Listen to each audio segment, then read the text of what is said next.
Bonjour à tous, c'est Jonathan, aka John Unchained. Je voulais vous faire une petite vidéo suite à la première vidéo décrivant le fonctionnement de Lightning Network, donc sur deux wallets Lightning Network compatibles Lightning Network euh, que j'utilise tous les jours. Donc, elles ont deux différences assez importantes, hein. La première, donc, c'est Blue Wallet qui est une solution custodiale, c'est-à-dire qu'on passe par un service tiers pour gérer toute la complexité de Lightning Network qu'on a pu voir, mais également en fait de gérer en fait tout l'aspect des clés Bitcoin que normalement on gère soi-même sur son propre wallet. Donc, euh, pour faire un tour d'horizon très rapide sur Blue Wallet, hein, c'est une solution qui est open source et qui a quelque chose quand même d'assez intéressant, enfin il me semble, qu'on va voir en fait sur leur site internet. Toc. Alors c'est sur un article Medium plutôt. Donc l'application en elle-même, hein, qui est une application exclusivement mobile, hein, on n'a pas d'application desktop, hein, soit iOS, soit Android, va se connecter donc, sur un service tiers qui s'appelle LND Hub.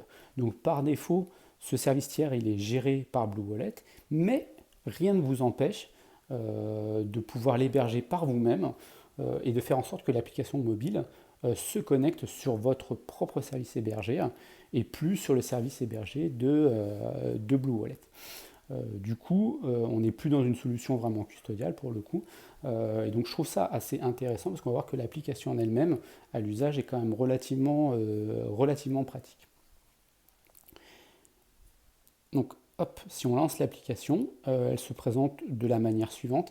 Alors là, l'application est déjà initialisée, mais par défaut, il n'y a rien de tout ça. Vous n'avez pas de wallet et donc vous allez devoir initialiser votre wallet. Donc, vous allez devoir commencer par vous créer un wallet classique dit Bitcoin, hein, sur lequel vous allez pouvoir hop, remplir, envoyer en tout cas des Bitcoins.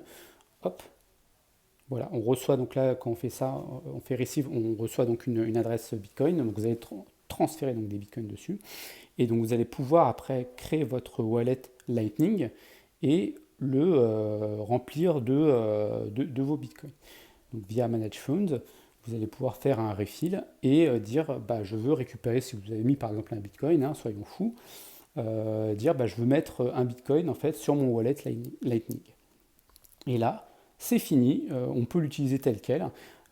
C'est vraiment très très pratique. Vous n'avez absolument pas à gérer les canaux. Euh, c'est vraiment une solution custodiale, hein, comme je vous l'ai dit. Et donc vous allez pouvoir directement faire des scènes, des récits. Donc vous allez pouvoir envoyer, recevoir vos Satoshi. Et vous avez même une marketplace, alors c'est les services qui sont compatibles Lightning Network et donc qui fonctionnent avec l'application. Et donc en gros, l'application va directement détecter lorsque vous allez vouloir faire un paiement ou recevoir des fonds. L'application va directement le détecter et vous faciliter la réalisation de transactions à travers ces services. Donc c'est vraiment très très pratique, hein. Il n'y a pas de doute dessus. Si vous voulez recevoir des Satoshi, hein, vous allez cliquer sur Receive, vous allez dire la somme, hein, hop, hop, Create, et donc là il va vous générer donc, un numéro d'invoice qu'il faudra donc transférer à la personne qui doit vous envoyer donc des Satoshi. Vous l'avez sous la forme d'un QR code ou d'un numéro donc d'invoice que vous avez en dessous, que vous pouvez copier-coller et puis lui envoyer directement. À côté de ça, on a l'application Zap, qui est une solution non custodiale, alors qui est une application desktop, hein, et une application mobile. Elles ont quand même deux différences notables qui n'est pas au niveau de l'interface graphique, qui dans son mode de fonctionnement, c'est que l'application mobile est une version allégée, tandis que la version desktop en fait héberge son propre nœud Lightning Network, ce qui n'est pas le cas du coup pour l'application mobile. Donc l'application mobile va devoir se connecter à un nœud que vous avez déjà initialisé, et ça c'est une solution que je pense temporaire, hein, qu'ils ont fait ça par facilité. Mais à terme, on pourra, je pense, utiliser en fait, son propre nœud au sein de son téléphone portable. Donc, elle se présente de la manière suivante. Donc, en gros, il y a trois écrans qui sont importants, hein. Donc, il y a la partie portefeuille. Hop, on peut voir donc la partie, la somme que j'ai on-chain. Donc, ça veut dire directement sur la blockchain de Bitcoin. On voit que j'ai 155 Satoshi Et en séquestré sur Lightning, donc pour monter mes canaux, j'ai 211 Satoshi. La deuxième, donc c'est l'historique des paiements, mais également des événements sur les canaux. Et la troisième, donc c'est les paramétrages, et notamment la gestion des canaux, qu'on a pu voir donc, dans la vidéo précédente. Donc on voit que j'ai 6 canaux de montée. On voit notamment les canaux que j'ai montés par moi-même, hein, par exemple sur Bitstamp, je peux envoyer jusqu'à 30 000 Satoshi, un peu moins, enfin un peu plus de 30 000, et je peux en recevoir 310 sur ce canal-là. Alors que sur celui de LNBig, donc c'est un canal que j'ai demandé à LNBig pour qu'il se connecte sur mon propre nœud, et il a une capacité d'envoi chez moi de quasiment 2 millions de Satoshi, donc ce qui est plutôt confort pour recevoir justement des paiements. Donc ça, cette notion, elle est quand même assez importante, puisqu'au début, tout ça, vous ne l'avez absolument pas. C'est complètement vide, et donc vous êtes dans l'incapacité de pouvoir faire des transactions sur Lightning Network. Donc vous allez devoir créer vos propres canaux. Donc l'avantage avec Zap, c'est que vous avez une notion de autopilote qui va vous permettre de créer des canaux automatiquement.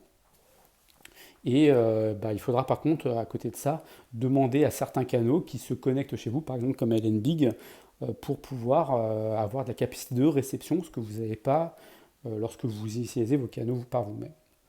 Donc par exemple, si on veut monter ses propres canaux, on a... Hop, pardon, on voit tout chez moi. C'est assez marrant. Donc on a des nœuds suggérés, mais on peut très bien coller son propre, un nœud qu'on aurait récupéré à côté. Hein.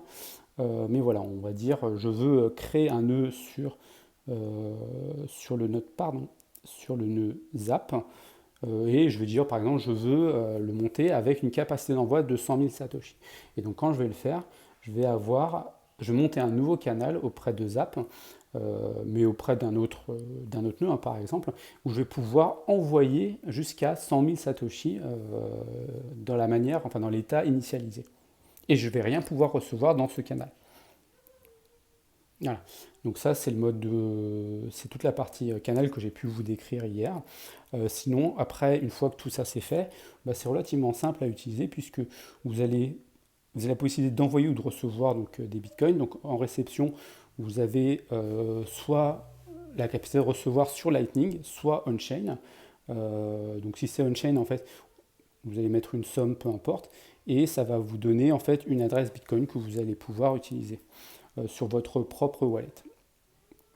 Et si vous le faites en Lightning, pareil, toc. Et sauf que là, il ne va pas vous donner une adresse, mais il va vous donner un invoice copié que vous allez pouvoir utiliser à côté. Donc par exemple, hein, si on prend comme ça, on le met dans Blue Wallet. Donc là, Blue Wallet a détecté dans le clipboard, on avait un invoice et qui propose justement de pouvoir l'utiliser pour une transaction. Donc on va faire OK, hop, paye, et voilà. On a payé 1000 Satoshi assez facilement, en quelques secondes, hein, quelques clics. Voilà. Ici, on va pouvoir voir, toc, en historique, qu'on a reçu. On a bien effectivement reçu 1000 Satoshi de notre propre wallet Blue Wallet. Et c'est un peu pareil, puisque du coup, si on veut recevoir 1000 Satoshi de Blue Wallet, on va faire la même chose. Hein. On va faire Create. Hop. Voilà, on a copié le numéro d'invoice et on va pouvoir l'utiliser. Paste adresse.